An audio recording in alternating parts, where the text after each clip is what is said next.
السلام علیکم ورحمۃ اللہ وبرکاتہ۔ آج ہم نماز کے واجبات سیکھیں گے۔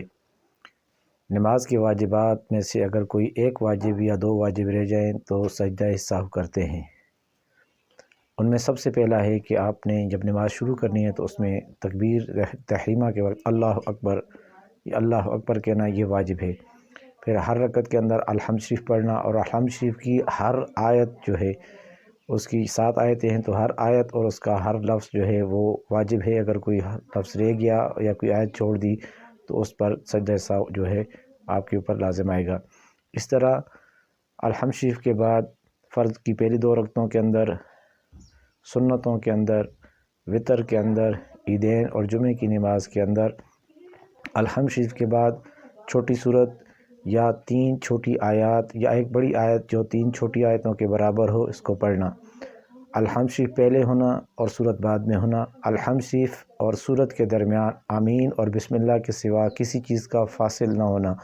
فاصل سے مراد یہ ہے کہ اگر آپ اتنی دیر خاموش رہے کہ جتنی دیر میں بندہ 3 بار سبحان اللہ یعنی سبحان اللہ سبحان اللہ سبحان اللہ کہہ سکتا ہے، اتنی دیر خاموش رہنے سے بھی ترک واجب ہوگا اور سجدہ سہو جو ہے ادا کرنا پڑے گا۔ جہری نمازوں کے اندر جہر کے ساتھ امام کا قرات کرنا، یہ صبح کی نماز، مغرب کی نماز، عشاء کی نماز، جمعے کی نماز، عیدین کی نمازیں، رمضان المبارک میں تراویح، اسی طرح جو ہے وتر جو ہے اس کی نماز، تو یہ اس کے اندر جہر کے ساتھ قرات کرنا۔ عصر کی نماز اور عصر کی نماز کے اندر بلند آواز سے قرات نہ کرنا، یہ جو ہے آہستہ قرات کرنا، یہ جو ہے ضروری ہے۔ اسی طرح نماز کے اندر جب آپ نے سورت پڑھ لی تو سورت کے بعد پھر آپ نے رکوع کے بعد قوما کرنا، یعنی جب سیدھا کھڑے ہوتے ہیں اس کو قوما کہتے ہیں۔ اگر سیدھا کھڑے نہیں ہوئے تو تب بھی ترک واجب ہوگا اور سجدہ سہو ادا کرنا پڑے گا۔ 2 سجدوں کے درمیان مکمل بیٹھنا، یعنی صحیح بیٹھنا، ایسا نہ ہو کہ آدھا بیٹھے ہوں، ابھی بیٹھنے کی حالت میں بھی نہ ہو، دوسرا سجدہ کر لیا تو اس صورت میں ترک واجب ہوگا اور سجدہ سہو جو ہے یہ ادا کرنا پڑے گا۔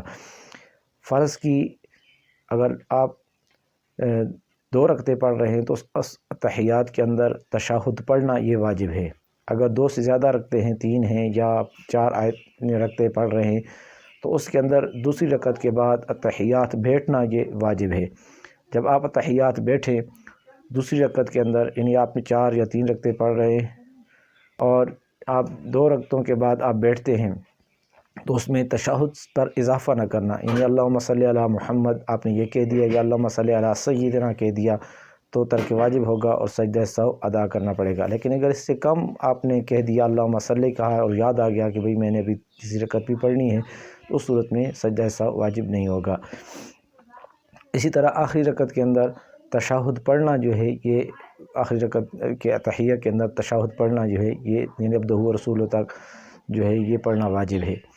نماز جب ختم کریں گے تو لفظ سلام 2 مرتبہ کہنا یہ واجب ہے۔ یہ نماز کے واجبات ہیں، جب ان کو ہم جو ہے اس کے مطابق صحیح طریقے سے ان کو ادا کریں گے تو اس صورت میں ہماری نماز جو ہے وہ درست ہوگی۔ اگر ان میں سے کوئی ایک رہ جائے یا زیادہ رہ جائیں تو ایک ہی بار سجدہ سہو جو ہے وہ ادا کرتے ہیں، تو ایک ہی بار سجدہ سہو کرنے سے جتنے بھی واجبات ہیں وہ ادا ہو جائیں گے۔ اب جماعت کے ساتھ نماز پڑھ رہے ہیں تو امام کی مطابقت کرنا، یعنی امام کی فرمانبرداری کرنا، اس میں جتنے بھی قرات کے علاوہ یعنی الحمد شریف اور سورت جو امام قرات کرتا ہے اس کے علاوہ باقی جگہوں پر اس کی مطابقت کرنا، اور یہاں پر امام الحمد شریف اور قل شریف پڑھے تو وہاں پر خاموش رہنا یہ بھی واجب ہے۔ اللہ رب العزت کی بارگاہ میں دعا ہے میں سمجھ کر اس کے مطابق عمل کی توفیق عطا